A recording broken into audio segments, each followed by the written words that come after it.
ప్రియరక్షకుడైన యేసుక్రీస్తు వారి శ్రేష్టమైన నామంలో కేతవారిపాలెం గ్రామ ప్రజలైన మీ అందరికీ శుభాలు. దేవుని యొక్క నామంలో సమాధానాలు ప్రకటిస్తూ ఉన్నామండి. ఏంటి ఇంతమంది వచ్చారు మా వీధుల్లోకి అని మీరు ఆలోచించవచ్చు. ఇవి మేము చెప్పే మాటలు జీవం కలిగిన మాటలు, దేవుని మాటలండి. ఈ మాటలు ఏం చేస్తాయనంటే బైబిల్ గ్రంథంలో ఒక మాట రాయబడి ఉంది. ఏ మాట అనంటే మీ హృదయములను కలవరపడనీయకుడి అని రాయబడిందండి. అవును, పొద్దున్న మనిషి నిద్ర లేచింది మొదలుకొని సాయంత్రం నిద్రపోయే వరకు ఎన్నో కలవరాలు మనిషికి కలుగుతూ ఉంటాయి. అన్నిటికంటే ముఖ్యమైన కలవరం ఇది ప్రతిరోజు అందరికీ కలగకపోవచ్చు, కానీ ఏదో సమయంలో ఏదో ఒక విషయంలో మనకు ఆ కలవరం కలుగుతుంది. ఏంటి ఆ కలవరం అంటే చనిపోతామేమో, మరణమైపోతామేమో, అయ్యో నా ప్రాణానికి హాని కలుగుతుందేమో, ఇలాగా ఎన్నో రకాల కలవరాలు. ఒక రకంగా మరణ భయం అయితే, ఇంకొక రకంగా ఆర్థిక ఇబ్బందులు అయితే, ఇలాగా ఒక్కొక్కరికి ఒక్కొక్క రకంగా ఒక్కొక్క కలవరం అనేది ఉంటూ ఉంటుంది.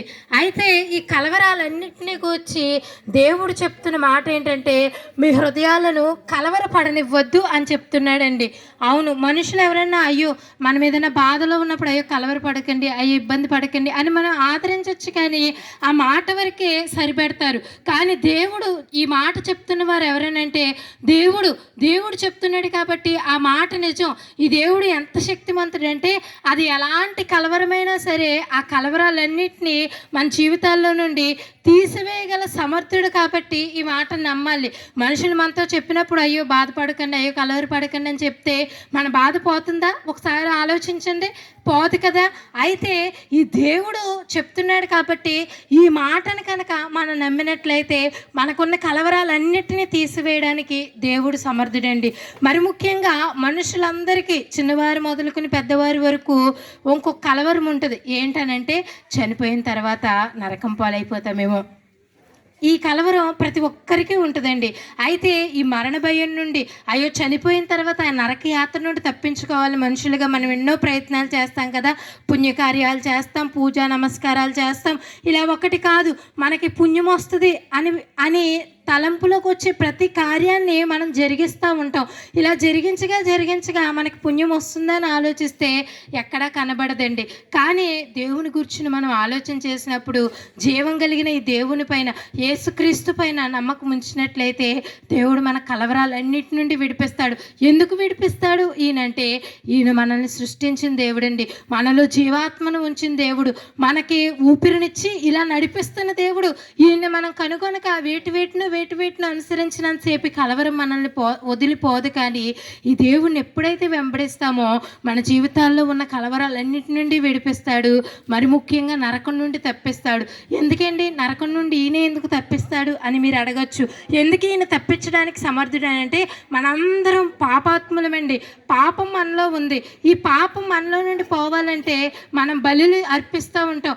ఏ బలి అర్పించినా మనలో ఉన్న పాపం పోదు. ఎందుకనంటే మనం మేకల్ని కోళ్ళని బలిస్తాం. కానీ మనందరం మనుషులం కదండి. మనకు సరిపడ రక్తం ఏదనంటే మనుషుని రక్తమే మనుషునికి సరిపోతుంది. కానీ మనుషులందరూ కూడా పాపం చేసి ఉన్నారు. మరి బలర్పించడానికి పరిశుద్ధ రక్తం ఎక్కడి నుంచి వస్తుంది? ఇదే కదా దేవుడు. అందుకే మనల్ని ప్రేమించి ఈ పరిశుద్ధ రక్తం కావాలని ఆయన పరిశుద్ధుడిగా 2024 సంవత్సరాల క్రితం కన్యమరియ గర్భమందు జన్మించి మనందరి పాపాల కొరకు 33.5 సంవత్సరాల ఈ లోకంలో జీవించి మనందరి పాపాల కొరకు ఆయన ప్రాణం పెట్టి రక్తం కార్చి పాపానికి పరిహారం చేశారండి. ఆయన ప్రభు అని మన హృదయమందు విశ్వాసం ఉంచి నోటితో ఒప్పుకుంటే ఆ రక్షణ మనకు కలుగుతుంది. అప్పుడు మనం శిక్ష నుండి తప్పించబడతాం, నరకం నుండి తప్పించబడతాం. ఈ దేవుడు నరకం నుంచి తప్పించే దేవుడు మాత్రమే కాదు, కానీ యుగయుగాలు ఆనందించే పరలోక రాజ్యాన్ని కూడా ఆయన మనకి అందుబాటులోకి తెచ్చాడండి. పరలోక రాజ్యం సమీపించిందని ఆయన ప్రకటించాడు. కాబట్టి యేసుక్రీస్తునందు విశ్వాసం ఉంచండి. మీ జీవితాల్లో ఎలాంటి కలవరాలతో మీరున్నా ఆ కలవరాలన్నిటి నుండి దేవుడు విడిపిస్తాడు. అంతేకాదు పరలోక రాజ్యాన్ని ఇస్తాడు. నరకము అనే మనం భయపడే స్థితి అంతటి నుండి కూడా దేవుడే తప్పిస్తాడు. యుగయుగాలు ఆనందించే స్థితిని ఇస్తాడు. దయచేసి యేసుక్రీస్తునందు విశ్వాసం ఉంచండి. మీరు మీ కుటుంబాలు రక్షించబడును కాక. ఆమేన్. పరిశుద్ధుడైన దేవా, నీకు వందనాలు తండ్రి. అవును ప్రభా, ఈ సమయాన నాయన తండ్రి ఈ గ్రామాన్ని మరలా జ్ఞాపకం చేసుకోండి. ప్రభా నాయన తండ్రి, ఎవరిని దేవా నాయన కలవరపడవద్దు అని దేవా నాయన నీ మాట సెలవిస్తుంది. అవును నాయన, ఎవరు దేని విషయమై దేవా నాయన కలవరపడుతున్నారో దేవా వాని నిమిత్తము నాయన ఈ మాటను ప్రభా నాయన ఇక్కడ ప్రకటింపబడి ఉన్నది ప్రభా. కాబట్టి నాయన విన్నవారు ప్రభా వారి హృదయంలో ధైర్యం తెచ్చుకోవటానికి, అవును నాయన తండ్రి ప్రభా నిత్య నరకము నుండి అయా భయంకరమైన పాతాళము నుండి విడిపించే దేవుడు నీవు ఒక్కడవే అని ప్రభా వారు తెలుసుకొని ప్రభా నీ అందు విశ్వసించటానికి నాయన యుగ యుగాలు నీతో జీవించటానికి దేవా నాయన మహిమగల దేవా నీతో ప్రభా నాయన జీవింపజేయులాగున ప్రభా ఆ బిడ్డలు నాయన నీ అందు విశ్వసించడానికి నీ కృపను దయచేయండి ప్రభా. నాయన విన్నవారందరూ ప్రభా నాయన తండ్రి ఈ మాటలను విడిచిపెట్టకుండా ఒక ఆలోచన చేయటానికి ప్రభా నాయన నీ వైపు దేవ మరలటానికి నీ కృపను దయచేయండి ప్రభా. అయా నాయన తండ్రి నీవు గొప్ప దేవుడు నాయన, దేవా నాయన తండ్రి ఆత్మస్వరూపుడమైన దేవుడు నాయన, మనుష్య రూపిణిగా దేవా ఈ లోకానికి మమ్మల్ని ప్రేమించి నువ్వు వచ్చి ఉన్నావు ప్రభా. కాబట్టి నాయన నువ్వు వచ్చిన విధానమును బట్టి ప్రభా ప్రతి ఒక్కరు నిన్ను జ్ఞాపకం చేసుకొని నిన్ను అర్థం చేసుకొని ప్రభా నాయన నిజమైన దేవుడు నీవే అని, నీవు తప్ప వేరే దేవుడు ఎవ్వరూ లేరని ప్రభా ఈ గ్రామం అంతా తెలుసుకోవటానికి ప్రభా గ్రహించటానికి నీ కృపను దయచేయమని యేసు నామంలో ప్రార్థిస్తున్నాను తండ్రి. ఆమేన్.